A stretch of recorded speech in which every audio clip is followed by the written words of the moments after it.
Aujourd'hui, je vais te montrer 6 fonctionnalités dont tu ignorais l'existence dans Premiere Pro. Ces fonctionnalités vont te permettre de t'aider grandement dans ton montage. Dans Premiere Pro, tu peux te déplacer dans ta timeline en allant une image vers l'avant ou une image vers l'arrière. Ça, je pense que tu le savais. Là, j'ai zoomé au maximum dans ma timeline. Et par exemple, si je veux mettre ma musique qui démarre au niveau d'un de ces pics ici, ça va être très compliqué. En effet, vu qu'on se déplace d'une image par image, eh bien tu vois que je ne peux pas la caler vraiment là où je souhaite. Pour changer ça, on va aller faire un clic droit au niveau du menu ici et ensuite tu cliques sur afficher les unités de temps audio. En faisant ça, tu vois maintenant que tu peux encore zoomer beaucoup plus loin dans ta timeline et que tu peux vraiment aller caler l'audio où tu le souhaites. Donc par exemple, je t'avais dit une de ces pics ici, et bien maintenant, quand tu regardes, tu vois que je peux aller déplacer mon curseur précisément et faire démarrer ma musique à cet endroit-là. Et si tu vas dans l'extrême en zoomant, tu vois vraiment que tu peux voir de manière très précise ton audio. Dans Premiere Pro, tu peux activer des repères qui vont te permettre de t'aider à composer ton plan. Pour ça, tu vas aller cliquer ici sur cette icône-ci, afficher les repères. Si tu ne la vois pas, tu vas dans le plus et ensuite tu vas la glisser-déposer dans ta barre. Quand tu cliques ici, maintenant tu te retrouves donc avec des repères sur ton plan et tu peux aller en tirer d'autres comme ceci sur le haut ou bien sur les côtés. Si tu ne vois pas ces règles, tu peux aller dans affichage et afficher les règles. Ceux que tu as déjà, tu peux les déplacer à la main, mais c'est pas très précis. Donc pour ça, tu vas aller sur l'un des repères et faire un clic droit. Et tu cliques sur modifier le repère. Là, tu vas pouvoir placer précisément tes repères. Dans mon cas, j'ai une séquence de 3840 par 2160. Eh bien, je peux demander que ce repère-ci soit positionné, par exemple, à 2000 pixels par rapport à la gauche. Donc, par rapport au bord gauche de mon plan, le repère va se positionner à 2000 pixels, du coup, vers la droite. Parce qu'il va prendre en compte le côté gauche. Donc, si je clique sur OK, tu vois qu'il s'est bien mis ici à 2000 pixels. Si je reclique sur modifier le repère, je peux aussi lui demander de le faire en pourcentage. Donc je veux que ce repère-ci soit par exemple à 25% de mon cadre, toujours à la verticale. Donc tu vas voir, il va se positionner plus de ce côté-ci. Et ça, tu peux le modifier forcément pour tes repères horizontaux. Et tu peux aussi changer la couleur pour que ce soit plus voyant pour toi en fonction de tes plans.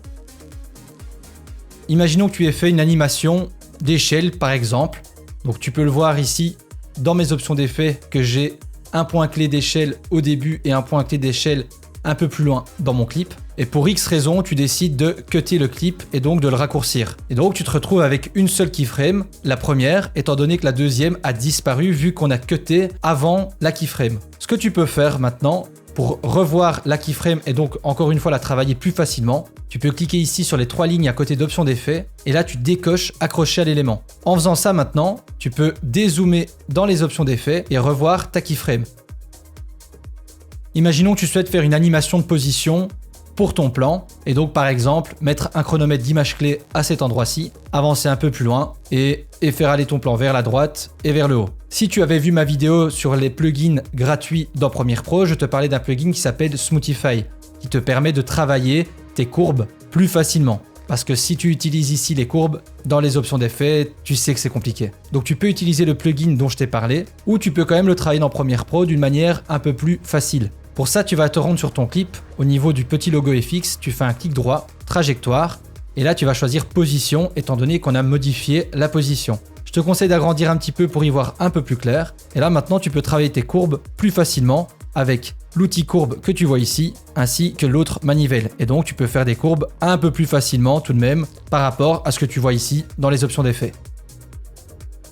Alors pour faire très simple, les métadonnées ce sont des informations que tu peux avoir sur tout ce que tu mets dans ton panneau projet, que ce soit des séquences, des vidéos, de l'audio, des images, etc. Donc ces informations, tu les retrouves ici dans ton panneau projet. Tu as certaines informations de base, mais moi je te conseille d'en mettre d'autres pour que ce soit plus facile pour toi quand tu importes toutes tes sources dans ton projet. Pour ça, tu vas aller faire un clic droit à cet endroit-ci et faire affichage des métadonnées. Là, tu vois que tu as énormément de métadonnées. Tu vas maintenant aller dérouler la première liste métadonnées du projet Premiere Pro. Et là, tu vas pouvoir choisir ce qui t'intéresse. Donc, ce que je vais faire, c'est que je vais décocher tout ce qui ne m'intéresse pas. La fréquence d'image, là, ça m'intéresse. Pourquoi? Parce que si j'ai filmé avec des fréquences élevées comme du 100 images par seconde, mais j'aimerais bien le voir directement dans mon panneau projet.